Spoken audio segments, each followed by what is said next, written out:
अदालत उज़्मा की।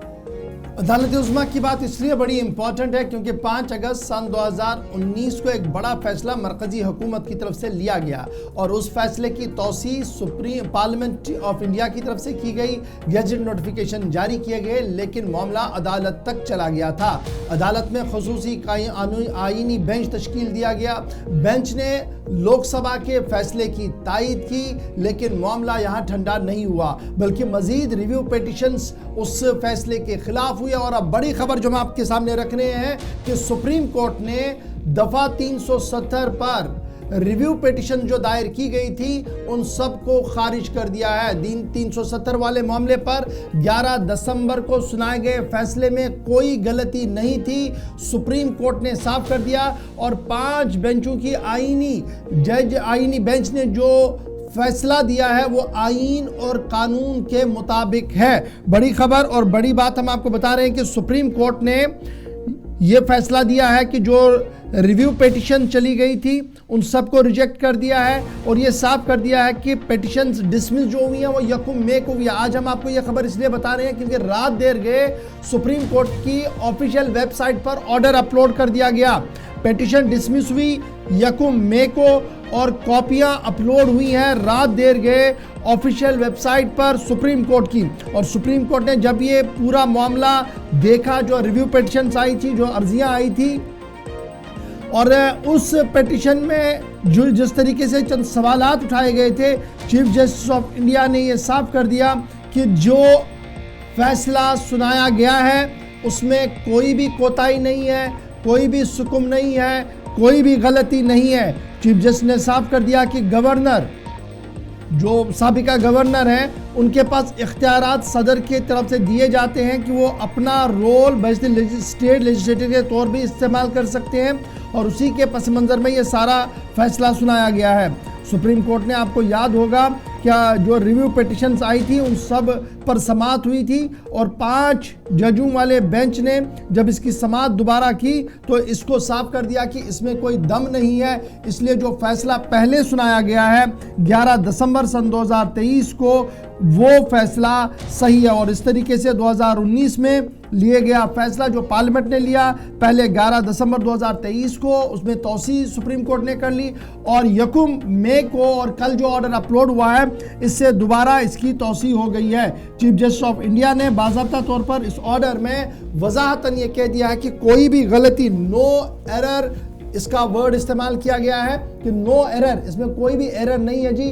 जो ऑर्डर जारी किया गया है सुप्रीम कोर्ट की तरफ से और जिस तरीके की तौसीह सुप्रीम कोर्ट ने उस फैसले की जो सुप्रीम कोर्ट ऑफ इंडिया की तरफ से आर्टिकल 370 के मामले पर किया गया था। आपको याद होगा कि इस मामले पर 1 दर्जन से ज्यादा दरख्वास्तें सुप्रीम कोर्ट के अंदर थी, जिसके बाद बाज़ाब्ता तौर पर कॉन्स्टिट्यूशनल बेंच तश्कील दिया गया। उस बेंच ने अपना वक्त लिया, समातें हुई और समातों के दौरान जो top most leader, cream of the society जिन्हें कहा जा रहा है, उन्होंने अपनी अपनी दलीलें रखी, सरकार ने अपनी दलील रखी और फैसला देने में भी सुप्रीम कोर्ट ने कुछ वक्त लगाया, जिसके बाद उन्होंने उस फैसले की तौसीह की जो सुप्रीम कोर्ट की तरफ से किया गया था। और इस तरीके से आर्टिकल 370 पर एक और मोहर रात देर गए तब सामने आई जब 370 के मामले पर वो ऑर्डर अपलोड किया गया सुप्रीम कोर्ट की तरफ से जिसमें रिव्यू पिटिशंस को खारिज कर दिया गया है।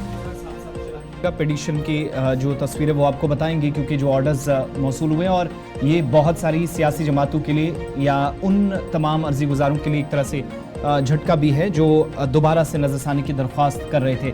इस पर ज़रा मजीद बात करेंगे। अगर कानूनी पेचीदगियाँ हैं तो कहाँ, इसमें मामला क्या है, क्या ये केस ख़त्म हुआ है? जो इस तरह की बातें की जा रही हैं सोशल मीडिया पर मुसलसल, इस पर कानूनी राय जानने की कोशिश करते हैं। एडवोकेट मुजफ्फर खान साहब हैं, सीनियर वकील हैं सुप्रीम कोर्ट के अंदर। न सिर्फ इनकी खिदमात जारी हैं बल्कि साथ साथ इस केस में भी अहम शराकतदार, पहले नेशनल कॉन्फ्रेंस की तरफ से और उसके बाद फिर से जब रिव्यू पिटिशंस गई तो उस फहरिस्त में भी इनका नाम था। मुजफ्फर साहब, बहुत शुक्रिया वक्त देने के लिए। प्रोग्राम सलाम जेके में आपको खुशामदीद कहेंगे। ये जो फैसला आया है क्या मायने हैं इसके, और ये जो सवाल पूछा जा रहा है कि क्या जो लीगल बैटल थी वो भी खत्म हो गई है, केस बंद हो गया है? इसमें दो राय नहीं है कि लीगल बैटल रिव्यू डिसमिस होने के बाद ऑप्शन जो है वो एक क्यूरेटिव पिटीशन कर सकते हैं, लेकिन उसमें इससे भी लिमिटेड स्कोप होता है। जी। और इवन रिव्यू में भी बहुत लिमिटेड सा स्कोप होता है। Review is permissible only if there is an error apparent on the face of record. जी। तो हमने ये कहा था कि there is an error apparent on the face of record. आप दो पॉइंट थे पिटीशन में, एक ये था एब्रोगेशन ऑफ 370 और दूसरा था reduction of the state to union territory.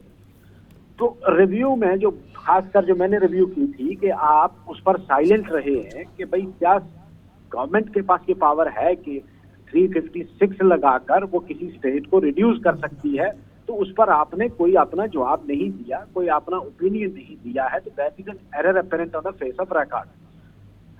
Supreme court ने without hearing us in the court set in the chamber, क्योंकि रिव्यू पहले चैम्बर में कंसीडर ये होता है कि हम एक दरख्वास्त भी साथ लगाते हैं कि हमें कोर्ट में सुना जाए। जी। पहले उस पर फैसला होता है उस दरख्वास्त पर। अगर जजेस कहते हैं कि नहीं भाई हम कोर्ट में नहीं सुनेंगे, हम यहीं इसको चैम्बर में बैठकर डिसमिस कर देंगे रिव्यू को, तो वो कर सकते हैं। अगर उनको लगता है कि नहीं कोर्ट में बहस सुननी चाहिए, तो वो बहस में सुप्रीम कोर्ट लगाता है। जी। इसमें सुप्रीम कोर्ट ने finally in their own wisdom, हमारे हिसाब से there was an error apparent on the face of record of the judgment, लेकिन सुप्रीम कोर्ट के कॉन्स्टिट्यूशनल बेंच ने कल दोबारा ये कह दिया कि नहीं, कोई error apparent on the face of record नहीं है, लिहाजा इस पर अब हमें ओपन कोर्ट में सुनने की कोई जरूरत नहीं, तो डिसमिस कर दी है। तो मतलब वो जो दिन ब दिन हम देख रहे थे, जैसे 2 अगस्त के बाद एक समाअत हुई थी, इस बार भी खबर थी कि शायद ज्यादा नहीं तो कम से कम 1-2 दिन या 3 दिन समाअत हो सकती है, वो ऑप्शन भी खत्म हो गया है इस डिसमिस तो समाअत के लिए नहीं रखा था उस दिन, इसीलिए रखा था। उस दिन समाअत नहीं हुई थी जी। उस दिन चैम्बर में डेट फिक्स हुई थी। द जजेस सिट इन द चैम्बर।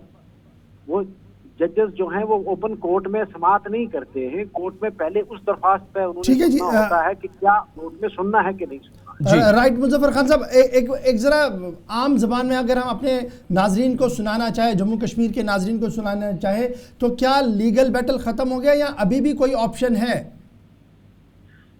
एक ऑप्शन अभी है क्यूरेटिव पिटीशन का, तो we will see to it, but that is very limited. वो बहुत ही नैरो स्कोप है उसका भी, यानी कुल मिलाकर 99% ये केस क्लोज है। एक बैटल क्लोज है, बट ये कहें कि नहीं भाई 370 की battle for all practical purposes close हो गई, तो वो नहीं कह सकते। दैट इज अनदर इशू की पॉलिटिकल बैटल आप लड़ते रहे, आप सियासी मैदान पर इसको लड़ते रहे, सियासी पिच पर खेलते रहे। लीगली कहां पर आज के दिन में जम्मू कश्मीर का आवाम को हम बताएं कि लीगल बैटल में कहां पर है जम्मू कश्मीर की वो पार्टियां जो सुप्रीम कोर्ट चली गई थी? अभी हम इस पर बैठकर गौर करेंगे कि भाई फर्दर हमने क्यूरेटिव पिटीशन करनी है या नहीं करनी है, but we will take time. हम इस पर डिस्कस करेंगे, सारे जो लीगल एक्सपर्ट्स हैं लोग, उनके साथ बैठकर हम इसका कोई डिसीजन। अच्छा खान साहब, आप एक तरफ से वकील भी हैं, सुप्रीम कोर्ट में इस केस की पैरवी भी कर रहे हो, दूसरी तरफ से आप एक सियासी जमात के साथ भी वाबस्ता है, नेशनल कॉन्फ्रेंस के साथ वाबस्ता है, जिनका एक यू टर्न भी हमने गुज़श्ता दिनों देखा। उन्होंने कहा कि ठीक है जी, अदालतों के अंदर जो कुछ चल रहा है वो चलेगा, लेकिन ये हमारा लीगल बैटल है और हमसे एक गलती हुई, हमें सुप्रीम कोर्ट शायद नहीं जाना चाहिए था, हमने लीगली इसको हमने इसको पॉलिटिकली फाइट करना था। तो क्या हम ये माने कि उमर साहब को जिस दिन पहला डिसीजन आया उसी दिन इस बात का अंदाजा था कि अब हमने इसको बड़े पैमाने पर अगर लेना तो वो पॉलिटिकल बैटल में लेना है, दिल्ली की लीडरशिप के साथ टेकअप करना होगा कुछ इश्यूज को लेकर? नहीं, मेरे ख्याल में नेशनल कॉन्फ्रेंस का ये कभी भी नहीं था कि हमें लीगल बैटल नहीं लड़नी चाहिए थी। Legal battle is totally independent, उसका सियासत के साथ कोई लेना देना नहीं। वो सिर्फ कानूनी था कि क्या governor of Jammu and Kashmir को और प्रेसिडेंट ऑफ इंडिया को ये इख्तियार है कि वो किस तरह आर्टिकल 370 को without seeking the consent of the constitute assembly of Jammu and Kashmir कर सकता है या नहीं कर सकता। अब उस सुप्रीम कोर्ट ने ये नहीं कहा कि 370 गैर आईनी था, उन्होंने कहा कि वो इसको एब्रोगेट कर सकता है। वो अलग बैटल थी। पॉलिटिकल बैटल हमने उसी दिन स्टार्ट कर दी जिस दिन 5 अगस्त 2019 को ये एब्रोगेट हुआ। हमने उसके फौरन बाद पॉलिटिकल फ्रंट में भी लड़ना शुरू कर दिया। मुजफ्फर खान साहब, ये मैं इसलिए आपको बता रहा हूँ, जब हमारे साथ उमर अब्दुल्ला साहब गुज़श्ते दिनों एक इंटरव्यू में थे तो उन्होंने इस बात की वजाहत कर दी कि देखिए दिल्ली ने छीना है तो दिल्ली से ही वापस मिलेगा और हमने इसको पॉलिटिकली अब लड़ना है। तो कहीं ना कहीं मुझे इस बात का अंदाजा था, अंदर खानी उमर अब्दुल्ला भी अब इस बात से मुतमईन है कि जो कुछ कोर्ट में हुआ अब आगे नहीं जाया जा सकता है कोर्ट में। नंबर वो पॉलिटिकल देखो, तो वो तो लीगल फैसला था। ये रिव्यू भी मैंने जो की थी, ये पर्टिकुलर मैंने अपने लेवल पे की जी किसी पार्टी के कहने पे नहीं की थी मैंने। ये पॉलिटिकल पार्टी के कहने पे मैंने नहीं की। चलिए चलिए मुजफ्फर खान बहुत साहब, शुक्रिया।